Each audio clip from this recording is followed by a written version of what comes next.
Okay, it is 2 o'clock, and I am very excited to introduce you to our guest, Matthew Colvin, Senior Librarian at the California Department of Corrections and Rehabilitation. Let's see. Oh, there you are. Hi.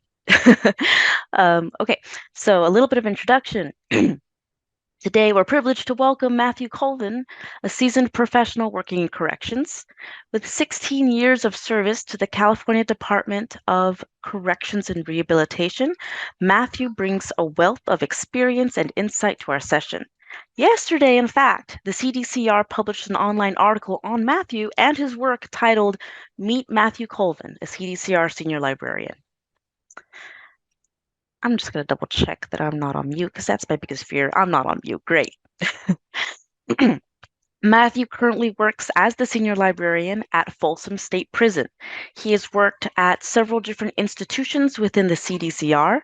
He has worked with all different types of incarcerated populations, running the gamut from minimum support to high security. He also has experience working with populations with significant mental health and/or medical needs. Interestingly, Matthew spent 2 years as a correctional officer. Matthew possesses a unique perspective, having worked within a custody role. He'll be able to share the unique challenges experienced by correctional officers. During his career, Matthew has worked tirelessly to provide resources and opportunities for incarcerated individuals. Correctional libraries, after an incarcerated person's direct appeal, are often the primary means of access to the court. Today, Matthew joins us to shed light on the often misunderstood and multifaceted world of corrections. Through his experiences and reflections, he will offer us a glimpse into the challenges, triumphs, and nuances of working within this demanding yet vital sector. So, welcome, Matthew. Let me pin your video.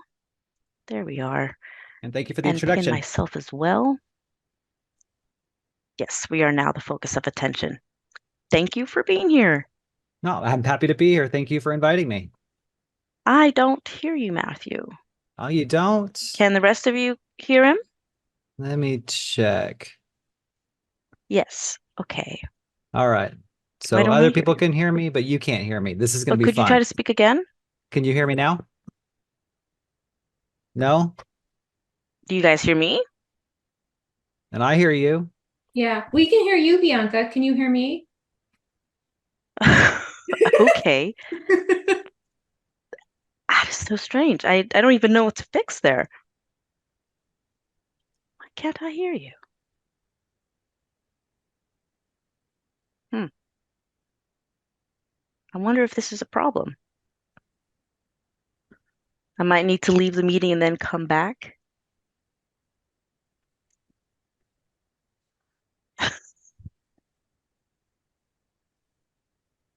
I'm so confused. That's what I was thinking. It's the audio Okay, settings.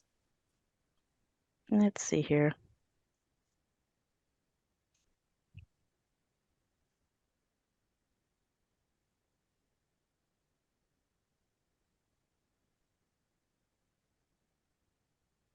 Okay, can you hear me now? That sounds fine. Matthew, do you think you are good to just speak the answers to the questions I was going to ask you? All right. Well, I can interview myself. That always works. You just kind of Give go, me a just thumbs kind of go up because with I it. can't hear you.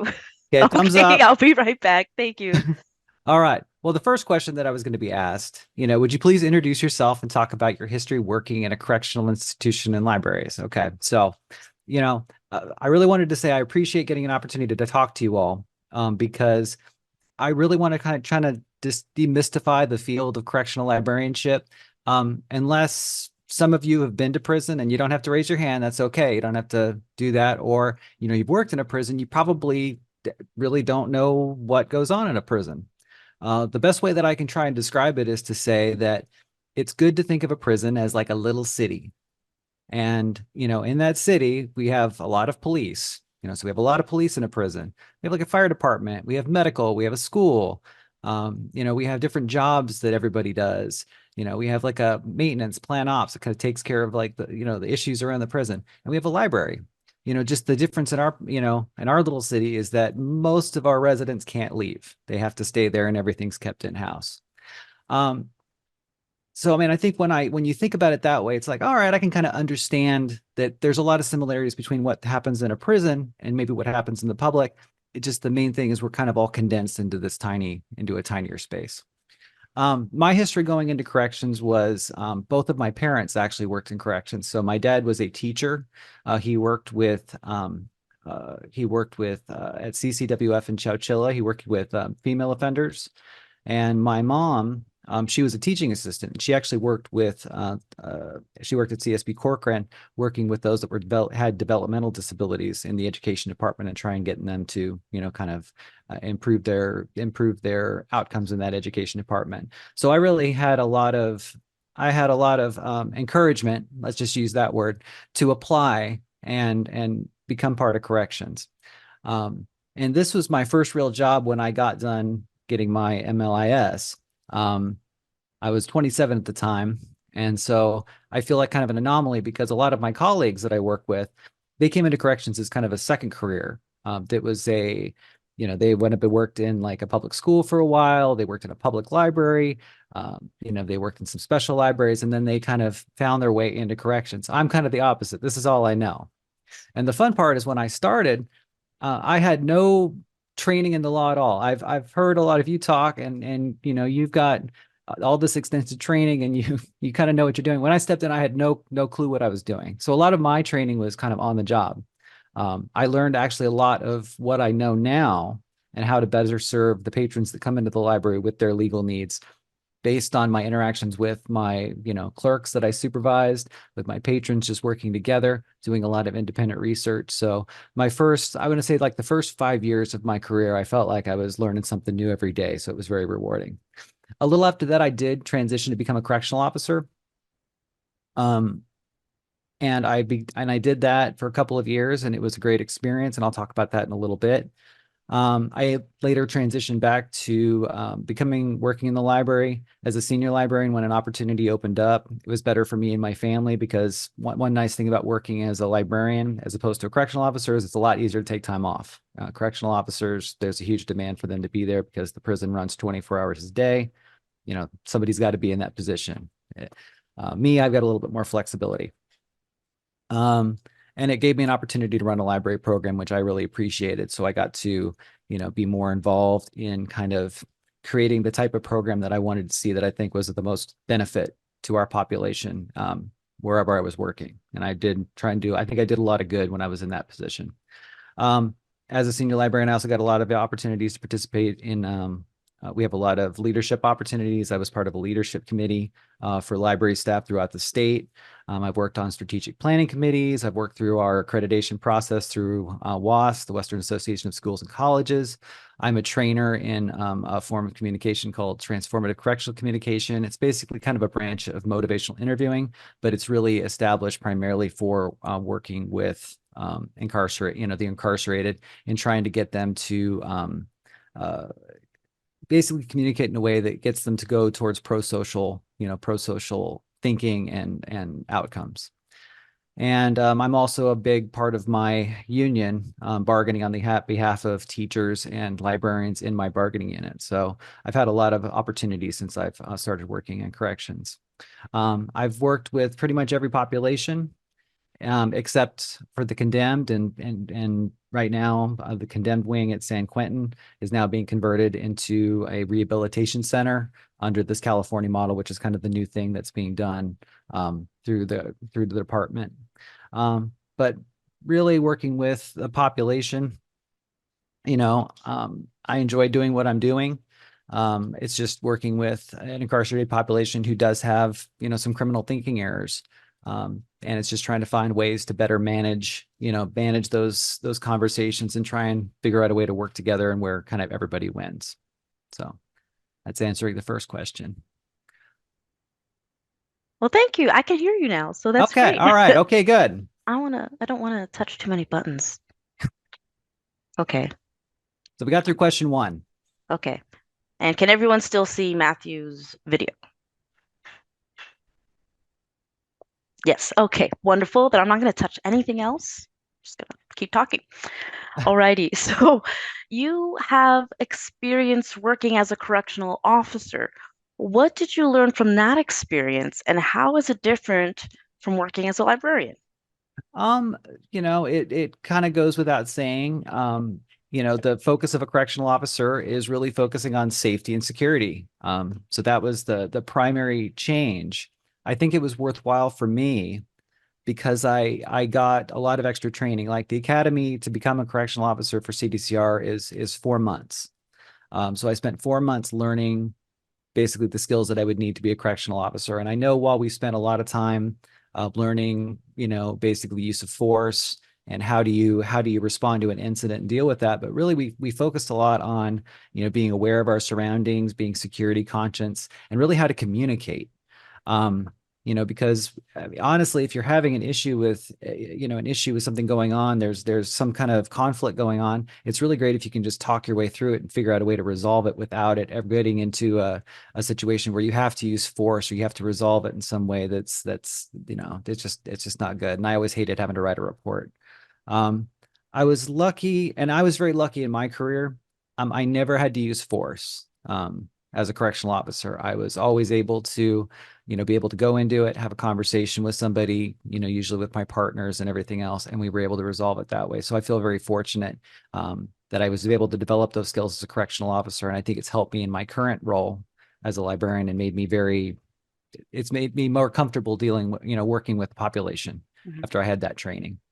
As an officer, you're really working with kind of everybody and making sure that they can get to their appointments, where they can access whatever services that they're going to go through. I talked about it kind of going through those crisis moments. That's a big part of what happens with the correctional officer. If there's an incident, you're the one who's going to run and take care of that. And of course, doing searches and everything else to make sure that there's nothing being introduced that's not supposed to be there.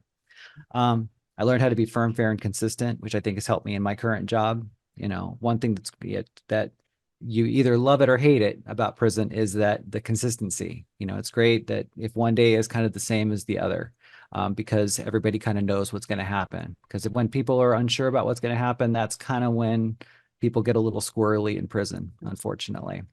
Um, During my career, I worked primarily as a relief officer. They usually do that with new officers. They put you in a lot of different positions so you get experience working in a lot of different areas. So I pretty much got to work. At this point, I was working for the correctional training facility in Soledad, kind of near Monterey. So I got to see all the different spots, but I did get to work as a disciplinary officer. So I was very involved in, if, when somebody's incarcerated and they do something they're not supposed to do, they can get a write-up, which we call a CDC 115. And we have to go through an adjudication process for that, and they have to be served. There's a chance for them to present evidence, kind of prior to the hearing, and a lot of different things that go into that. So I was part of that process.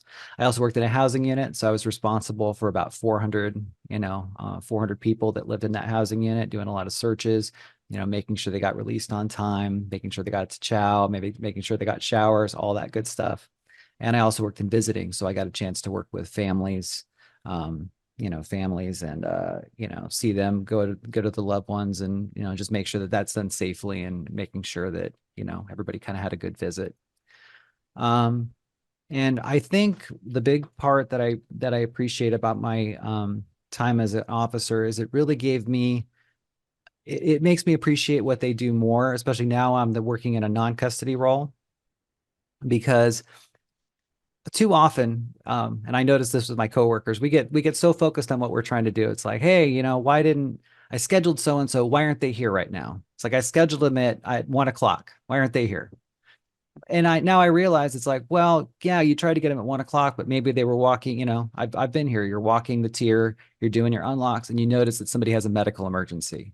Right. You notice that there's some other safety issue, or there's somebody's going through a crisis. It's going to slow things up. So it's taught me a lot of patience, and now I'm much more forgiving, I think, than I was earlier in my career. Yeah, I envy that. I mean, you have like extremely detailed understanding of how your entire industry works, which must be extremely helpful. I mean, I work at the law firm area, and I mean, there's plenty of times when I'm like, okay, is this fall under him or her or him? And It did give me an appreciation of like yeah, where to go, and that it actually has helped me connect people to different resources. We have correctional counselors that do a lot of work for people, and especially when I worked as a disciplinary officer, I built a lot of connections with them, and I learned a lot through that process. So I've been able to help people with that information now. yeah, I bet that's cool. All right. So we currently, right now, we have attendees from public, private, and academic law libraries. I would be impressed and surprised if we had any additional attendees from correctional law libraries, but don't hesitate to correct me if I'm wrong. Somebody raise your hand. Um, what is the unique purpose of the correctional law library? So the unique purpose for us is, there was a, case Bounds versus Smith, that requires that we provide adequate, effective, and meaningful access to the court. And that's provided through library resources. It could be provided through attorneys, but we're cheaper, so that's kind of how that works.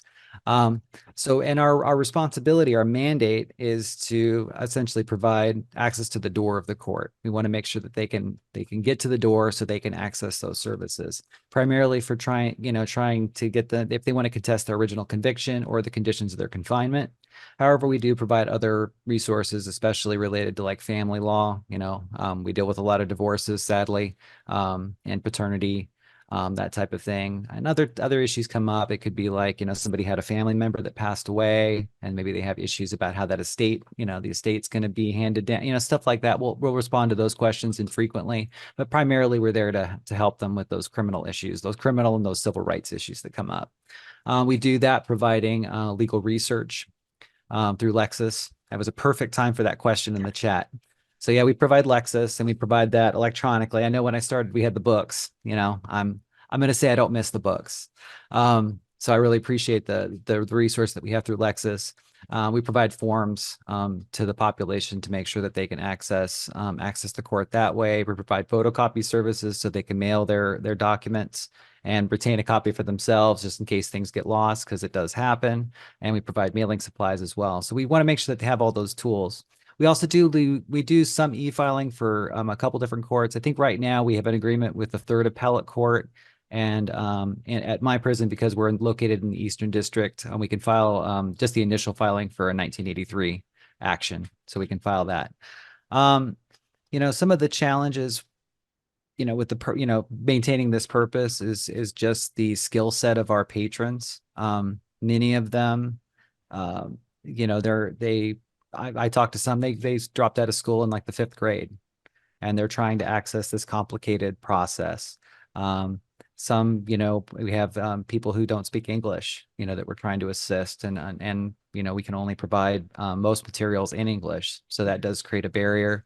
We have technology barriers, because we have some people that aren't able to use, they're not used to using a computer. And even though that's how we provide it, we have to try and provide that assistance to get them acclimated to using that tool. And sometimes those trust barriers. I'm going to say that, there's many of the patrons that come in, I can tell they don't really trust me. It's like, I get it, they kind of sees me as part of the system that got them incarcerated in the first place. And, I understand. So it can take some time to build up that trust over time. So hopefully they're willing to kind of open up and I can better assist them with what they need. And alternatively, the library operates under the education department. So we're really under the school.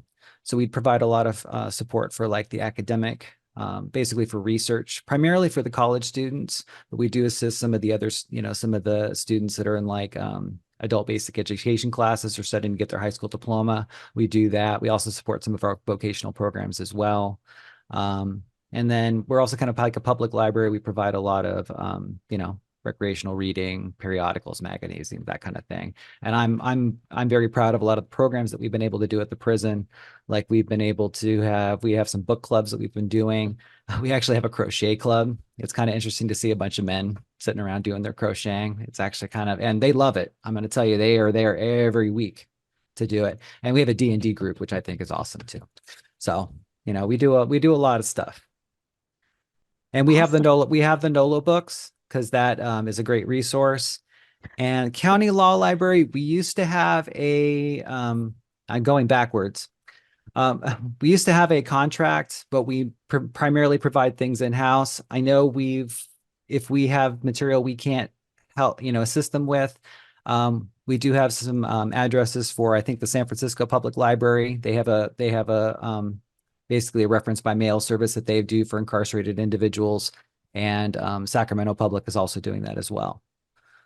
And they are able to use their databases themselves. So actually now they have greater access than ever. They have access in the library with Lexis, and they also have been issued, most of them have been issued tablets, and they can actually use that in their housing units to access legal resources. So actually now they've probably got greater access than they ever have in like my entire career to legal resources. That's really impressive because I was just thinking about how you said, when they have an appointment and for whatever reason they can't make it to the appointment and then they've lost that opportunity. I'm really glad that that there is some flexibility there. That's fantastic. Yes. All right, any other questions on this point? Nope. Crochet. Nope. Just a comment. That's a good one. Okay. Alrighty, so slightly different. If any of our listeners was interested in pivoting their careers to working in a correctional library, what are the qualifications and qualities that they would need? Well, I can go through the qualifications. That's easy. And I'll go through the different positions that we hire for within the library. So we have library technical assistants, and that either requires an AA degree in library science or 2 years of experience working in a library. Um, and when I mean 2 years of experience, that could be experience you had when you were 15 years old, help volunteering at your school library doing something. So if anybody is worried about the experience, like, be creative. For librarians, you need to complete at least 1 year of graduate study in an accredited, basically an American Library Association accredited program, to become list eligible, and you can apply for that position. For senior librarian, for me, it's the same amount of time in library school, along with either 2 years as a librarian working in a correctional facility or 3 years of library experience elsewhere. And just to mention it, because I talked about being a correctional officer, if anybody here is interested in going that route, you have to be at least 20 years old to start the application process. If you started early, it takes a while. And you have to be 21 by the time that you're appointed, have a high school diploma or GED equivalent, and no felony convictions. That's a big thing for us. If you have a felony conviction, it's going to be tough. Working inside the walls of the institution. There are opportunities if you have a felony conviction, and it's getting easier under this new California model. They're inviting a lot more people to work for corrections that maybe did have a past felony. But for a correctional officer, that's going to disqualify you right off the bat. And I think work qualities, to talk about that, there's a lot of different ways that you can be successful working in corrections, but I think where I start is you have to understand you are working with an incarcerated population. So some of them have done some really bad things. And the best way for me to kind of rationalize it is to say some of these people just had a really bad day. Had a really bad day, and it didn't work out well, and that's why they're here.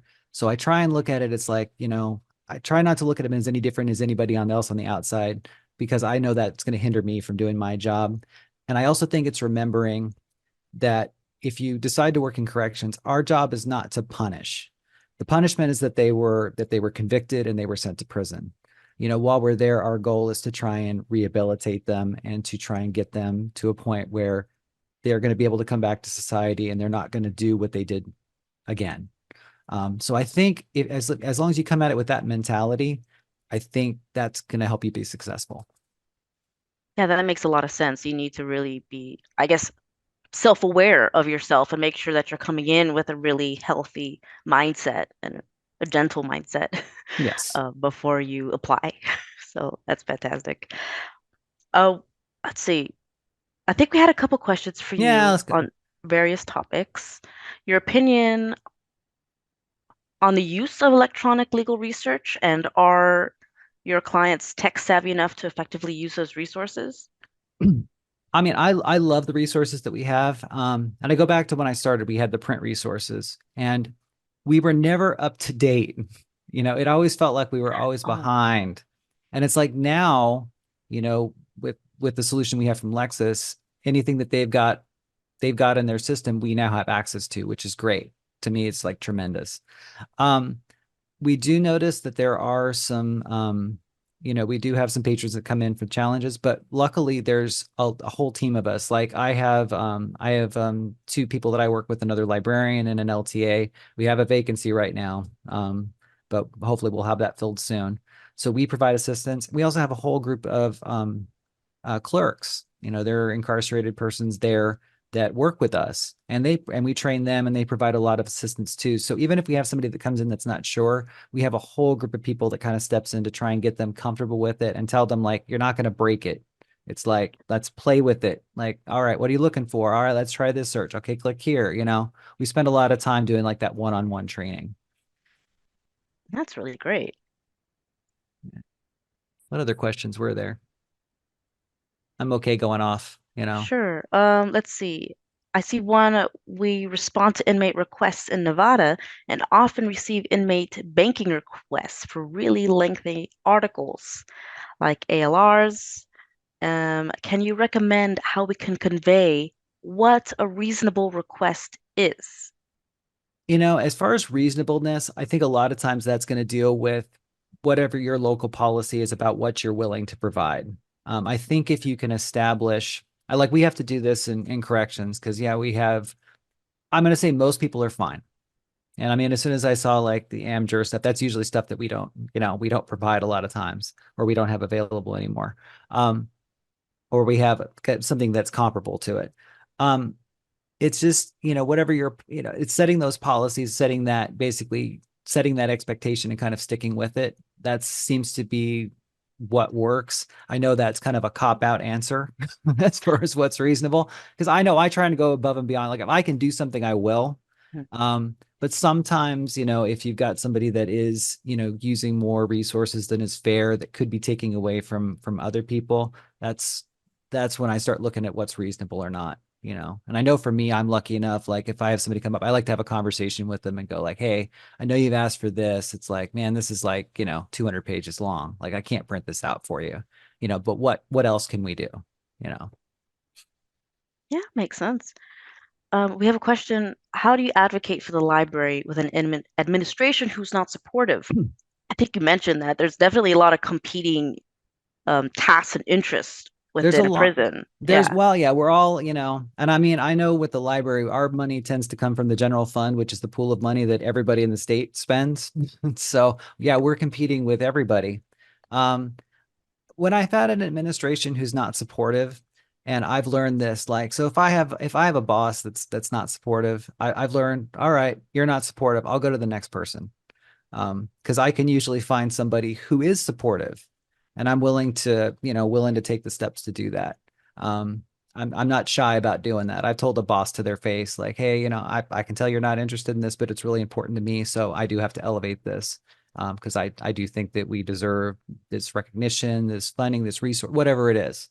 And I'm just very upfront about that one, because I think my role as a senior librarian is to really advocate for the needs of my program, the needs of the people that I work with, the patrons that I'm there, to make sure that we can do the best that we can. So yeah, I'm going to say, in prison has taught me not to feel, I don't feel bad anymore about that kind of stuff. That's good. Let's see, we got a quick shout out to the San Francisco Public Library Jail and Reentry Service Team, that they have a Mellon grant to study library services for the incarcerated with white papers and a video series on all types of library services and issues. And there's the link for anyone who's interested. Yeah, they're doing some awesome work. They really are. Oh, that's They great. came out to do they participated in a job fair that we did at Folsom. It was great to have them there. They were able to, get the message out. So they're doing a lot of really cool work. Yes, Yay. everybody click that link. Okay, and then another question. Years ago, I was the chair for the SIS within AALL that oversaw advocacy for prison libraries. We used to maintain a list of libraries that offer copying services to inmates. I've noticed a huge decline in the number of law libraries participating in those services. Have prison libraries been able to fill in the gaps here? Are inmates able to print out relevant materials? Yeah, we do provide photocopy services. So if we have somebody, that is filing an action with the court, we have an obligation to provide those photocopies to them to make sure that they can effectively bring their action to the court. So yeah, that is definitely within our wheelhouse. We do that consistently. Sometimes, that last question about relevant materials does come up, because I know we have some are very concise, put everything together very neatly, and we have some that I would like to send you 30 years worth of stuff that I've been collecting because this is all relevant to it. Now, I will say that in my opinion, for me, like I'm not an attorney. I don't make a legal determination about what it is. I'm just looking to find out if they're complying with our local policy, which is usually how is it put together. So as long as it conforms with that, we do it. But for CDCR libraries, I mean, yeah, we're responsible for making sure that we provide that service to them and finding the resources to make sure that they can effectively bring that issue to the court.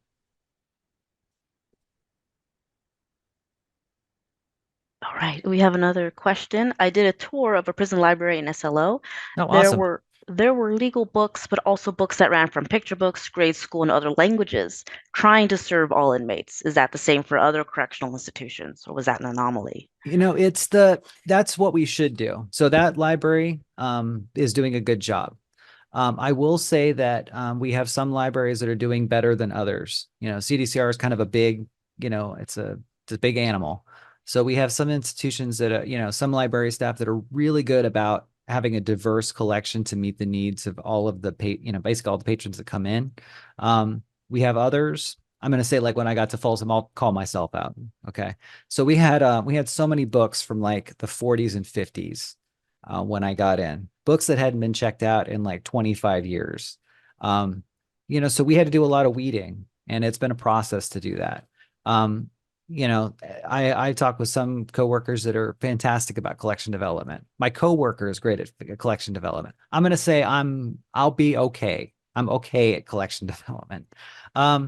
So I think a lot of times it's getting a staff member, or it's having a staff member there that is really interested in creating a really good collection there, and really canvassing the needs of the population. And I think that just takes doing a lot of outreach and a lot of back and forth to find out what people are doing, what people want.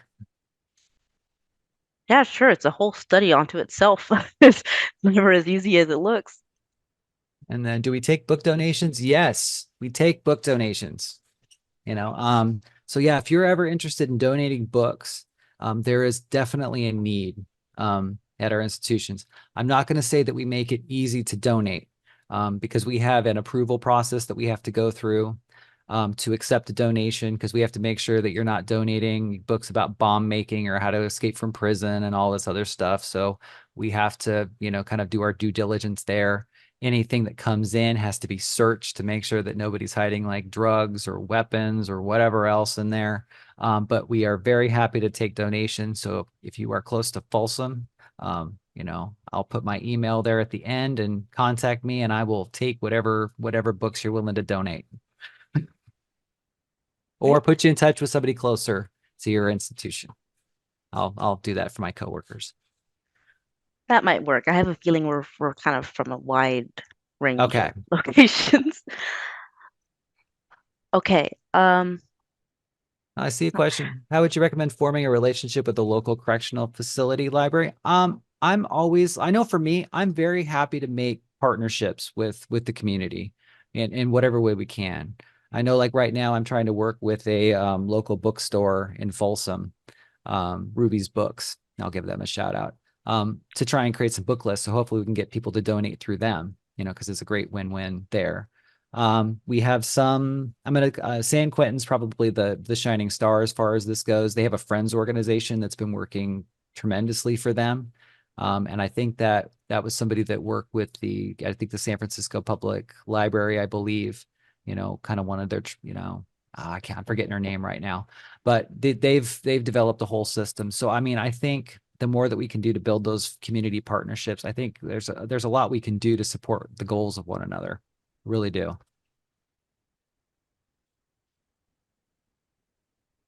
Okay. I love the conversation. I love how interesting this is. Everyone's got more I'm glad to people are ask and interested, pull out. Yes. Okay. Years ago, I did legal research training in some state and federal prisons. I was mainly training librarians, but some others. Is there still a need for this? I think there is still a need. I know we have about the only training that we've received at Folsom has been we have since we have the our solutions through Lexis, we've had somebody come do some training on how to use the tool. But I do think that there is a need for people to learn, basically learn how to research. So yeah, if there is, um, especially if somebody's, if somebody's willing to share their experience, share their knowledge, I think that's great. One thing we've been doing at Folsom, which I think which is kind of new for us. We've been doing a lot of virtual things with our population. So, one great thing with COVID is we all got webcams and we figured out how to kind of turn that into a system where we could actually have our participants, we could have a group of incarcerated persons there to interface with somebody virtually. We actually did this with a program called Inmates to Entrepreneurs. They're actually out of North Carolina. And so we were actually able to have a conversation that way. And we've been able to do that with a few different authors and poet laureates, a lot of different things. So even if you're not local to an institution, but you are in a position, where you want to share something with our population, you're willing to donate your time and have that conversation. Yeah, I think there's a tremendous need, and we really do need that community support to better our residents, to make sure that they're going to do some, basically they're going to learn something new that they're going to take with them. For sure. There's a question, are there challenging DEI concerns for patron to staff working joint venturing? As far as like kind of under this new model where we're kind of working in tandem, I think it's a big culture shift as far as that goes. So we're moving towards this California model, which is it's more collaborative. And through my through my experience with CDCR, it has not always been that way. So I think we're going to get there, but the challenge is changing those old attitudes and kind of getting everybody feeling comfortable with moving forward, with that type of model, because I think that is the way that we're gonna go. Cool. Okay, so we have a question for your most interesting interactions, but real quick before you go into that, tell us what a normal day looks like. And All then you right. can tell us what an abnormal day you've had. All right, I can do that. Um, so a typical day, I think it's gonna be very similar to what you would see in the public. We open our doors just like everybody else. The main difference is that the first thing we're going to do is safety and security. Like I check out an equipment, I check out my keys and an alarm. So I'm going to have an alarm on my person the whole time. So if anything happens, I hit my alarm and I have a whole group of people that comes in to save the day. It's going to be the correctional officers that do that. So I'm going to say I actually feel safer working in a prison than I used to be a substitute teacher in middle school. I feel way safer in prison than I ever did working in a middle school. That's a crazy place right there. We do an inventory. So we're going to make sure like we have all our staplers, we have all of our cleaning equipment. We want to make sure that none of that's been turned into a weapon. We're going to do informal and formal counts through the day. So when people come in, we're kind of making sure that everybody's where they're supposed to be and that we can account for people in case something happens. One thing that's kind of unique to working in a prison is we have to schedule people, because in prison, unlike in the community, and you just say, well, I'm going to go to the library today. Let me drive and go in there. They're going to sign up. They're going to say, hey, I want to come to the library. And then we're going to schedule them and send them basically a piece of paper called a ducat saying, okay, you can come to the library at this time for this period of time. So that's one unique challenge that we have. Most of our service is face to face, so I like to bring people in. It's easier for us, and I think it's easier for our patrons when they come in, because a lot of times they can clarify, what they need. We can have that reference interview and get what they're looking for. However, we do have circumstances where somebody can't come in. Maybe they're on a medical, basically medical land. They can't come out of their cell, or they're on like quarantine.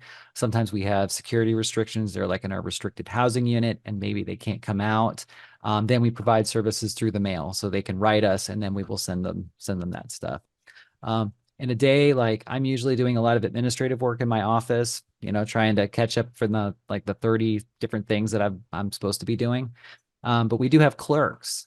So we have, so we have incarcerated clerks that are the paid positions that do a lot of the day-to-day work. So they'll run the legal counter, they'll run the recreation side, they'll be doing a lot of the back and forth, and usually just referring people to us if there's maybe something that they can't answer or something that they don't have access to because of their resources, the resources that they have. And we do a lot of tracking of everything that we do because because the library is a mandated service, we have to show that we're providing that service in case somebody decides that they want to sue the institution for saying that I didn't get access to the library. So we have to provide that. So we do a lot of tracking of everything that we do. And beyond that, yeah, it's just people come up and I always go like, hey, what do you need? What can I do for you? And we just take it from there. Makes sense. And so for your best, and your worst days in your I mean, career? from a bad day, I still remember I was involved, and it's just the reality of working in prison. We had basically an institution-wide riot, so things were just popping off here and there. It started on the yard, then at housing unit, people were just running all over the place. It was crazy. Um, those days do happen, and I think any day where somebody gets hurt, it's a bad day. We don't have very many of those, but when they do happen, they do stay with you.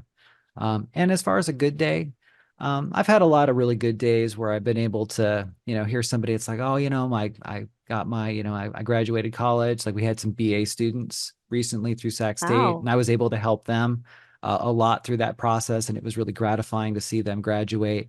I mean, I'll say my best day was probably I had just gotten, I just had it wasn't a heated conversation for me, but somebody came in, wanting to argue with me. Okay. It was a patron coming in, they wanted to argue with something. And, they were upset, but by the end, they were, everybody was kind of laughing and we were having a good time and kind of everything got diffused. And one of my clerks came up to me and it's like, man, he just said, I really want to thank you for letting me watch you respond to somebody that way. Mm. Like I felt like I learned something. I don't have like he's like it's like if it would have been me, I would have punched the guy because he was being such a jerk. But it's like you just handled it, you were calm and everything's good. Like everybody's happy now. And so to me, that was probably one of the best days that I had. Somebody acknowledging that, just by me doing kind of what I do, I was able to, you know, get them to think about things differently. That's great. That's awesome. That does sound like a good day. That's wonderful. All right, team, we have 3 minutes left. Any last minute chat questions that we would like to ask? Or you can take yourself off mute if you would prefer not to type. That's also totally fine. What websites do you restrict on their tablets? So their tablets, right now, there's basically sites that we have whitelisted. So basically anything that they have access to is going to have to be approved. It goes through an approval process. So like right now, they would have access to things like LexisNexis and a lot of, we use Canvas for like the college program. So they'll have access to that resource. There's some education services that I think are more in-house through our local intranet. So because of the security issues, things are kind of tightly controlled right there, and it's kind of growing. It's growing as we go. But we're still kind of in the phase where there's certain sites that they can access, but it's not open to the internet. Like most of the resources are restricted. It's just going to be ones that have been approved specifically. Oh.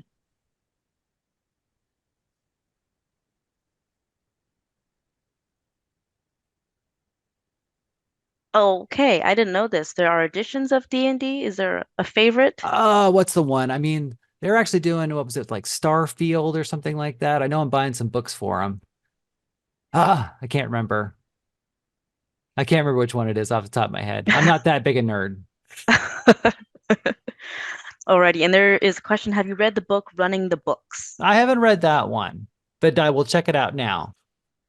It feels like I might connect with that one.